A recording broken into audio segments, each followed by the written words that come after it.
जय श्री कृष्ण। राधे राधे दोस्तों, चलिए आज जानते हैं तिरुपति बालाजी के बारे में। देवी पद्मावती कौन थी और कैसे श्री हरि विष्णु ने श्रीनिवासा के रूप में जन्म लिया, कैसे वे तिरुपति पहाड़ पर स्थित हुए, ये सारी घटनाएं। बात उस समय की है जब बेहतर ब्रह्मांड की खातिर ऋषि मुनियों ने एक यज्ञ शुरू किया। लेकिन सवाल ये था कि ब्रह्मा, विष्णु और महेश में उस यज्ञ का पुरोहित किसे बनाया जाए। सभी ऋषि मुनियों ने ये जिम्मेदारी भृगु ऋषि को सौंपी, क्योंकि वही देवताओं की परीक्षा लेने का साहस कर सकते थे। भृगु ऋषि भगवान ब्रह्मा के पास पहुँचे, लेकिन भगवान ब्रह्मा वीणा की धुन में लीन थे। उन्होंने भृगु ऋषि की तरफ ध्यान ही नहीं दिया, जिससे नाराज होकर भृगु ऋषि ने भगवान ब्रह्मा को श्राप दिया कि धरती पर कहीं भी उनकी पूजा नहीं होगी। भृगु ऋषि की असली मंजिल सिद्धि महादेव का दरबार। लेकिन उस वक्त भगवान शंकर भी माँ पार्वती से बातचीत में खोए हुए थे और उनकी नज़र भी भृगु ऋषि पर नहीं पड़ी। ऋषि भृगु फिर नाराज हुए और भगवान शंकर को ये श्राप दिया कि इस संसार में किसी भी मंदिर में उनकी मूर्ति नहीं लगाई जाएगी। अब बारी थी भगवान विष्णु की, जो उस वक्त आराम कर रहे थे। भृगु जी जाते ही कुछ कहा न सुना, सीधे भगवान विष्णु की छाती पर पैर से प्रहार किया। माता लक्ष्मी को यह देखकर चकित ही रह गईं। ऋषि भृगु ने यह बात भूल गए कि भगवान विष्णु के सीने पर देवी लक्ष्मी का वास है। ऋषि भृगु को शांत करने के लिए भगवान विष्णु ने ऋषि के पैर पकड़ लिए, जिससे ऋषि का अहंकार समाप्त हो गया और ऋषि ने अपनी गलती के लिए क्षमा मांगी। लेकिन माता लक्ष्मी भगवान विष्णु से नाराज हो जाती हैं और बैकुंठ छोड़कर धरती पर चली जाती हैं। लक्ष्मी जी के भूलोक पर चले जाने से भगवान विष्णु का मन बड़ा अशांत रहने लगा और वो भी लक्ष्मी जी को ढूंढने के लिए श्रीनिवास नाम से भूलोक पर आए और एक इमली के पेड़ के नीचे वेंकटाद्रि पर्वत पर एक चीटी पहाड़ी ने ले ली। भगवान ब्रह्मा और शिव ने भगवान विष्णु की सेवा करने का मन बनाया और गाय व बछड़े का रूप धारण कर लिया। सूर्यदेव ने लक्ष्मी को इस बारे में सूचित किया और उनसे गाय और बछड़े को चोल देश के राजा को बेचने का अनुरोध किया। चोल राजा गाय और उनके बछड़े को अन्य मवेशियों के झुंड के साथ वेंकट पहाड़ी के खेतों में चरने के लिए भेज देते हैं। भगवान विष्णु को ढूंढकर गाय उन्हें अपना दूध पिलाती है, लेकिन जब रानी को पता चलता है कि गाय दूध नहीं दे रही है तो वो बहुत नाराज हो जाती है। तब वह चरवाहे को गाय पर नजर रखने को बोलती है। यह देखना है कि गाय अपना सारा दूध पहाड़ी पर गिरा देती है। इससे गुस्साए आदमी ने जब गाय को मारने के लिए कुल्हाड़ी फेंकी, लेकिन तभी भगवान विष्णु प्रकट हुए और वह कुल्हाड़ी उनके सिर पर लगी। कुल्हाड़ी से लगी इस चोट के निशान आज भी भगवान वेंकटेश्वर की मूर्तियों में कायम है। कहते हैं इसीलिए तिरुपति बालाजी में मौजूद मूर्ति में भगवान का सिर ढका है। आज भी हर शुक्रवार को अभिषेक के बाद बाकायदा मरहम के जरिए भगवान का उपचार करने की परंपरा कायम है। भगवान को देखकर वह कुल्हाड़ी मारने वाला आदमी डर से मर जाता है। यह देखकर राजा दौड़ा हुआ उस जगह पर आता है। तब भगवान विष्णु वहाँ प्रकट होते हैं और उसे श्राप देते हैं कि वह अगले जन्म में उनके दास के रूप में एक असुर के रूप में जन्म लेगा। यह बात सुनकर राजा भगवान से माफ़ी मांगता है, इसलिए भगवान विष्णु उसे माफ़ कर देते हैं और वरदान देते हैं कि वह अक्सा नामक राजा के रूप में पैदा होगा और उसकी बेटी पद्मावती के हाथ अपने विष्णु जी के हाथ में यानी कि श्रीनिवासा के हाथ में देगा। प्रभु के खिलाफ कुल्हाड़ी उठाने के पापों का प्रायश्चित करने के लिए चरवाहे की आत्मा को प्रभु से दुर्लभ वरदान प्राप्त हुआ, जो यह है कि वह और उसके वंशज श्री तिरुपति में आज भी भगवान के गर्भगृह में मुख्य द्वार खोलने का सौभाग्य प्राप्त करते हैं।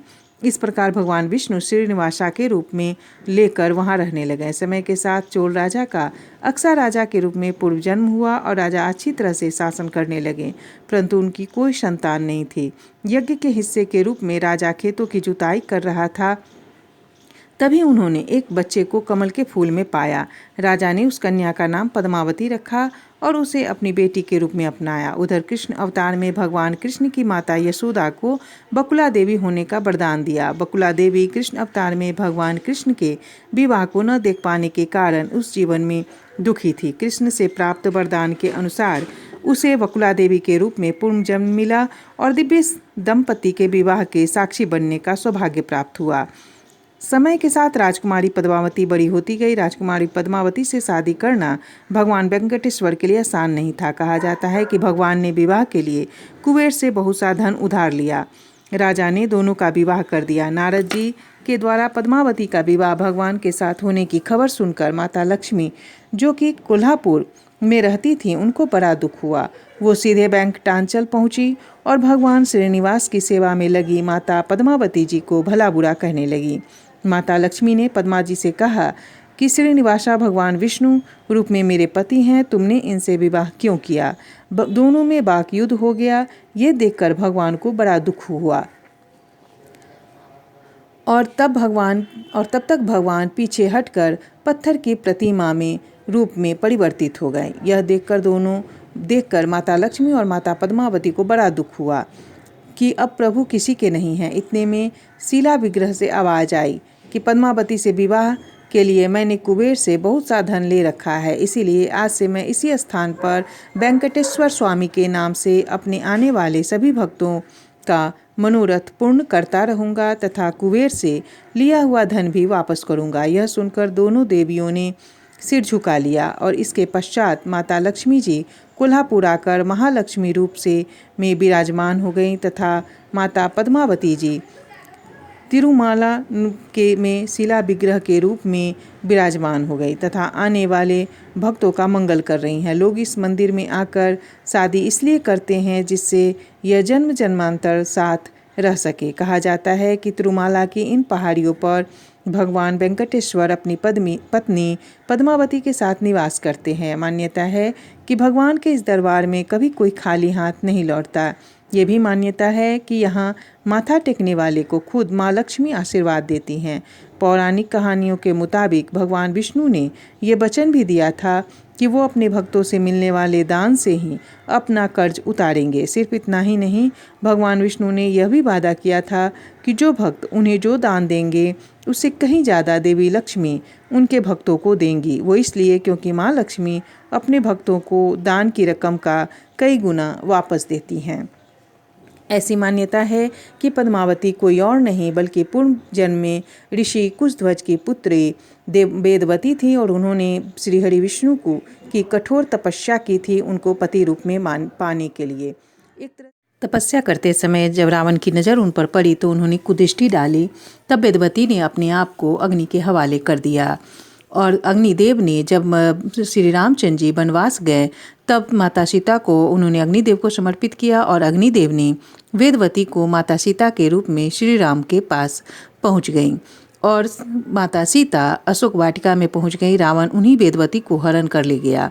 जब पुनः श्री राम माता सीता को वापस लेकर के आए रावण से, तब अग्नि परीक्षा में के समय अग्निदेव ने माता सीता को लौटाया तो वेदवती ने श्री राम से उन्हें अपने पत्नी रूप में स्वीकारने को कहा। तो रामचंद्र जी ने कहा कि इस जन्म में तो नहीं, पर मैं जब श्रीनिवासा के रूप में तिरुपति आऊँगा तो आपको अपनी पत्नी के रूप में स्वीकार करूँगा।